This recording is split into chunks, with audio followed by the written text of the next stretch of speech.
Good afternoon, everybody. Welcome back to another one of my Mythic Mobs tutorials. Today we're going to be covering the latter part of the auras mechanic. Now, this is going to be a pretty lengthy video, so I'm going to try and break it up for you all into sections, so that way you can browse like each individual modifier as you so choose. There's a lot that I need to cover because I realized in the first auras tutorial I covered the bare minimum, the bare bones basics, and there's a lot more that you may want to know, nothing you absolutely need to know, but you know, that's the whole point of these videos, is to learn what you don't know. So before we get started, if you haven't already, hop on over into my Discord channel. Link will be in the description below. You know, always good stuff going on in there as well. Make sure to subscribe for more future content. Content will not stop anytime soon, so there's always, there's always that to look forward to. Now, I want to answer something. Why am I in this kind of a setup? This is actually kind of, in a roundabout way, a sort of advertisement for my Twitch stream that I've been doing. For some of you who may not know, I have been streaming on Twitch quite a bit lately, and I'm trying, being an entertainer is one of my goals. I have a whole video on that. Make sure to check that out. It pretty much covers everything that I'm going to be doing, as well as, where I want to be with certain things. But anyway, let's go ahead and get back to the tutorial. So like I said, it's going to be a lengthy video, so I will break it up into chapters for you guys, so that way you all can, you can just kind of click wherever you want to be and whatever you want to learn about. There's a lot to learn about, so without further ado, let's go ahead and get started. Okay, so where we left off last time, we only covered a few things. We covered aura name, on start, on tick, on end, duration, and interval. These were all of our basics, so that way we could kind of get an understanding of how aura worked as a bare bones minimum. Now in this tutorial, we're going to be covering all the other stuff. So let's go ahead and get started. I already went ahead and set up a mob real quick. Let me move it over to there. So I wanted to have something kind of preset here so you all could kind of see what all is going on off the bat. If you want to, go ahead and take a moment to copy all this down. I highly recommend that you do. Excuse me. So once you have all of this down, we're going to go into our skills file. Now here you can see we have a few basic things that we covered in our in the first tutorial. There's a few here that I didn't, so I'm going to go and remove those. But as you can see here, if I'm just going to break it down again, we have the aura name, which we call defense, interval of 1, duration of 100 or 5 seconds, our on start through on end skills and what they do, sound effect, particle effect, sound effect. That's it. And then down here we have a custom skill, which is kind of like a counter attack for players, which just damages them and throws them. And it'll only work if our mob only has 3 stacks of the defensive aura. So now before we actually, let's just go ahead and pick up from there. If you need to take a moment to copy this down as well, please do. It's going to be a lot to go over, and I covered most of these basics in the first video. It's just a slight little variation of what we had in the first video is all. So in our skills file, the next thing I want to cover is the charges. So charges is pretty much, this isn't the max, this is how many you're going to get each time you get an aura stack. So we're going to type C equals 1. So right now I have it set to where if we interact with our mob, it's going to get 1 charge. So let's go ahead and see what that looks like. We're going to reload. I don't know why I did that.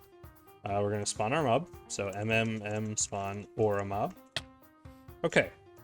So now if we right click him, actually let me grab a stick real quick too, so that way we do less damage. If we right click him, he should have 1 charge right now.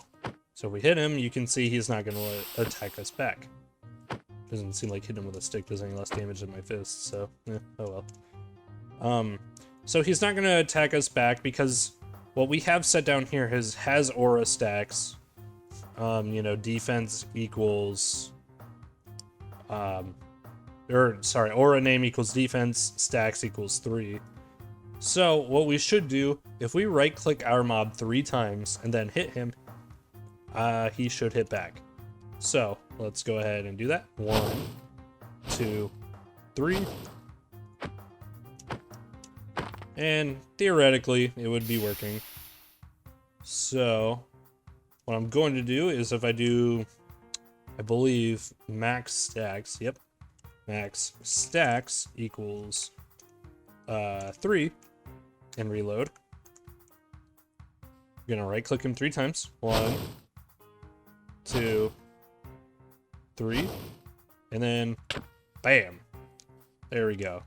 So one thing that's important to know is there's no, from what I can tell, maxStacks does not have a defined amount. Like starting off, it'll be set to none, which means you can only have however many charges you give your mob on the first go. So even if this was set to like 5, if we right clicked our mob, you would get 5 charges and that would just be the end of it. However, since we have it set to 1, we can set maxStacks to 3, meaning we can right click 3 times and then it'll stop here. Our mob will never get any more charges than this number. Now this is more of an aura based thing. However, it seems to correlate to charges more than it does the aura itself, which is it's interesting to me. But charges is used in kind of a weird way. It'll vary based on what type of aura we're using too. Rather, actually, it I believe charges is more used for like the onDamaged and onAttack. So I'm gonna go ahead and delete that real quick, and we're gonna test this theory. So if I 1 hit, nothing, 2, 3, yep, okay. So charges is pretty much, we're not gonna use that until later in the tutorial because that's directly related to the onAttack and onDamaged mechanics. So that's how the stacks works.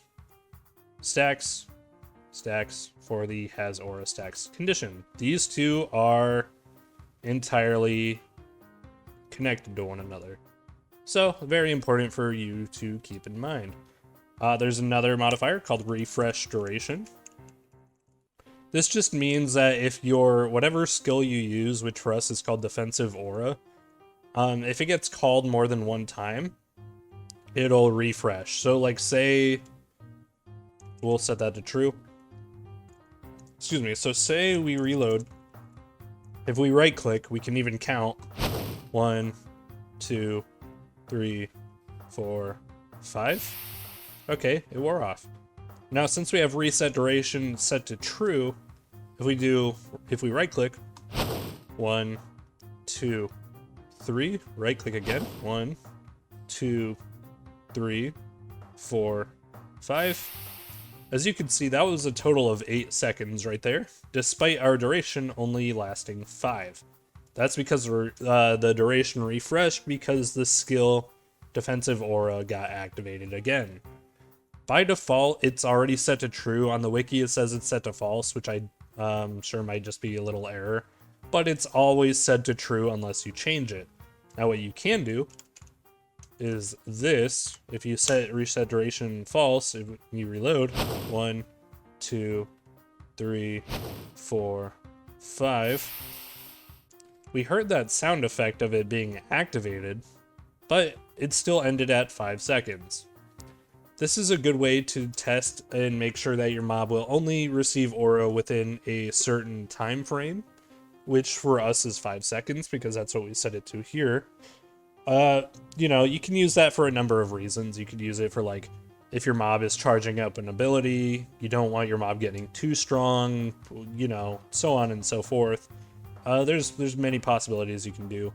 But by default, this is set to true, so you don't have to add this one unless you want to for, you know, reference sake. But just know by default, this is always set to true. So next, we are going to have the cancel mechanics. We have a few here. CancelOnGiveDamage, or COG-D, which all of these, by the way, are going to be set to false by default, except for the on death one, because, you know, it doesn't make sense for an aura to linger while a mob is dead. So CancelOnGiveDamage, that's pretty straightforward. If we reload, We're gonna right click him. As you could hear, it played the fire extinguish sound immediately, which means the aura ended because it got canceled when it gave damage right here. So that's how CancelOnGiveDamage works. That can be really useful for the sake of, you know, you don't want your mob attacking, or you give your mob like an empowered attack to make it even stronger whenever it does damage, whatever the case. You know, that's entirely up to you. Next, we're gonna have, I'm gonna set that to false. Next, we have CancelOnTakeDamage, so COTD, which again, like I said, is set to false by default, but we're gonna set it to true this time. So now, if we reload and we right click him, punch, that's how you can interrupt a mob, say if it's using some sort of supercharge ability, and you have the chance to stop it, you can just like, bam. So one thing, well actually no, never mind, that's gonna be later still. So these are more basic aura based things. If you're using onAttack or on damage, I would highly advise not to use these cancel mechanics because they will interfere with your with what you're trying to do. So next is CancelOnDeath, which I feel like I probably shouldn't have to explain that one because it's pretty straightforward. It cancels when the mob dies, which will pretty much always be true regardless because an aura can't really stick to a mob that's no longer existing. So we're going to set this one to false again. False. Now, we're going to get a little bit convoluted, a little bit crazy. There's some more special stuff that we can do now. So, what we're going to do is we're going to actually duplicate this line. We're going to get rid of all the cancel mechanics, as well as the refresh, because we don't really need that. So we're going to do that. And we're going to comment out this line. Now we're actually going to change this here. We're not going to use aura anymore. Rather, we're going to change this to onAttack. Okay, so here's where we can start having a little bit more fun with how the mechanic works. We're going to keep our onTick, onStart, and onEnd. We're going to actually get rid of maxStacks as well. We're going to replace that with charges. So C equals 3. And I'll show you why in a moment. Let me get him to stop teleporting around too. That's kind of obnoxious. Okay, so now that we have our onAttack, there's different things we can start to add here. What we can add here is we can have an onHit skill equals fire punch, I suppose. We'll use that one. Let me reload because I'm tired of seeing this. Reload. There. No, stop it. Stay right there. Okay. So now we have our onHit skill. I usually recommend keeping all these types of conditional skills together. So fire punch. Oops. Skills. Ignite. T equals 100. Well, we'll do 60. At trigger. I guess we don't really need that one, do we? Well, yeah, we do. So we'll do that. So if we reload here, get out of God mode, we activate his aura. Bam. He hit us. We're taking damage. And now, it no longer does anything. A good way to kind of drive home this point is we're going to actually up the duration to 300. We're going to reload again. And we're going to activate his aura. 1. Okay. 2. 3. So, despite his damage, or the duration being at 300, which is 15 seconds, we were only on fire for about 9 seconds, and the aura only lasted about 11. The reason for this is because he only has 3 charges. Whenever he runs out of charges, the aura ends. So even if we had 2 charges here, we'll just do that. Reload. Heal. Okay, we do this. Bam. 1, 2. So that time, we only got lit on fire twice before his aura ended. That's how it differs for onAttack. It means how many times you can proc your onHit skill before your aura runs out. Quick spoiler, this is actually what I used for my pirate captain boss. I used the onAttack aura because, you know, it allowed me to give him an empowered attack that lit people on fire. The more you know. So, after that, you can do a couple other things. You can do cancel event, meaning, say our mob was to attack us, right? So let's do heal up, reload. This means, as you can see, we didn't take any damage. However, we did get lit on fire. So that's pretty much a way to do, you know, that's how you can do special effects too. Like if you don't want to take, you know, your mobs like damage, because there is a thing you can set like, you know, damage equals 2, I suppose. Your mob would essentially do 0 damage whenever he hits us if you have cancel event equals true. There's a lot of cool things you can use that for. I'm not going to cover all of that because there's probably way too many, to be honest. Next, we need to add multiplier. Well, we don't need to, but you can. So multiplier, well, it does exactly that. It multiplies how much damage your mob is going to do whenever it hits you. So in order for that to work, you need to set cancel event to false. And then multiplier, I believe, still works this way. I think this is plus 100% right here. It still works in the decimal way, so like 0.01 is like 1%, 10%, and then 100%. So let's reload. And theoretically, we should take 2 hearts of damage here. So let me make sure. Oops, I forgot to do something. I forgot to turn off the onHit. Yep. Okay. Another important thing I forgot to mention too is we do have to spawn in our mob because we did change the damage value for a mob. Okay. So now, bam, bam. Okay.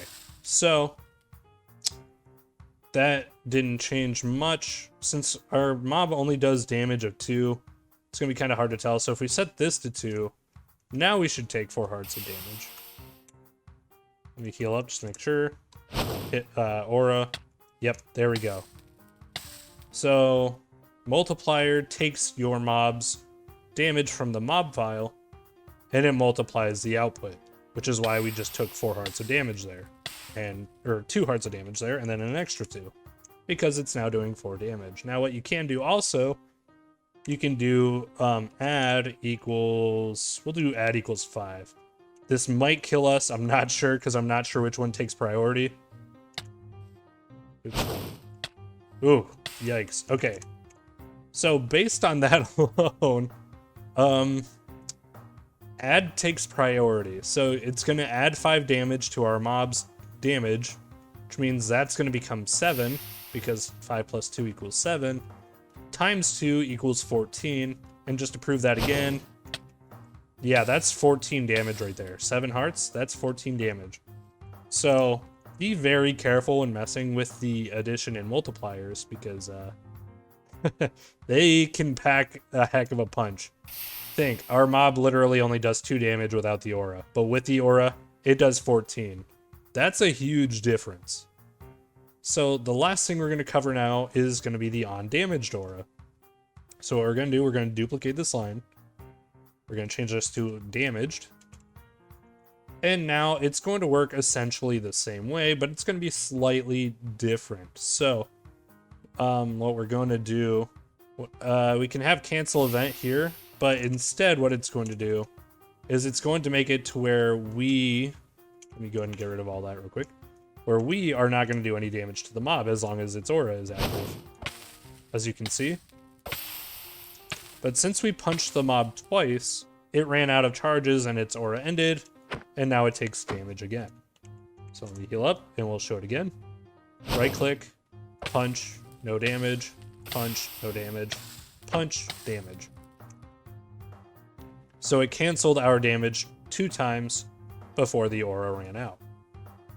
Again, we have another multiplier thing that we can use. So multiplier, Of course, 0 means, you know, it's just going to negate all damage. So if we reload, punch. He's taking knockback this time, because that's what Multiplier is going to do. If you're using Multiplier of 0, you don't need to use Cancel Event. However, Cancel Event will prevent knockback, so that's entirely up to you which one you prefer to use. I recommend keeping Cancel Event there anyway. But say we do like 0.5. That means we're only going to do half our damage. So if we reload, let's heal up real quick. I actually wanted to get rid of the Fire Punch because that's getting kind of annoying, to be honest. So we're going to reload. Okay, punch. As you can see, he's taken 0.4 if you could see it through the clouds. However, he's taken 0.9 whenever the aura is not active. What you can do from here too, we're going to switch this to 0. Instead of having add like on attack, we actually have subtract. So sub equals, we'll do 0.2 because we're not doing a lot of damage with our fist to begin with. So if we reload, you can see we're doing 0.9. So if I hit him, it's hard to see, but I'll be doing 0.2. Actually, wait. I forgot to switch the multiplier. So reload.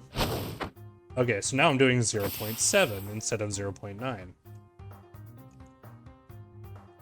So that's pretty much how that's going to work. The onHit is exactly the same, except, you know, if you're using it for defensive stance, you know, onDamaged, you generally want to have a more protected type ability. So instead of igniting us and hitting us back, you might, I don't know, maybe make the mob do, like, heal itself or something crazy like that, you know? It would just make more sense that way, but onHit will still proc whatever we have. So if we have it set to ignite and we're the one dealing damage, we're still going to get hit by it anyway, even if it's set to onDamaged instead of onAttack. So I hope all of this made sense to you all. I'm going to go ahead and butcher the rest of these. If this video inspired you guys, please make sure to leave a like and subscribe for more future content. If there's anything you'd like to see covered, make sure to leave a comment down in the comments section down below. Saying that now, I also want to let you know I do not cover other people's custom abilities. If it's something that you've seen in a boss showcase and you ask me to break it down for you, my answer will be no. I respect other people's work, other artists' work, and I think everybody else should too. But if there's like any mechanics, anything that you're not clear about, you know, make sure to either leave a comment down below suggesting me make a tutorial on it, or you can join my Discord channel where we have different things you can use. We have a Mythic Mobs help channel. We have a tickets channel if you have a more private file you want, you know, looked over that you need help with. We have a suggestions channel in there too, thanks to some wonderful community members who set that up. So, you know, there's a lot you can do in there. You know, to get your message across and to get yourself whatever kind of help you may need with the plugin. So thank you all so much for watching, and I can't wait to see what you come up with in the future.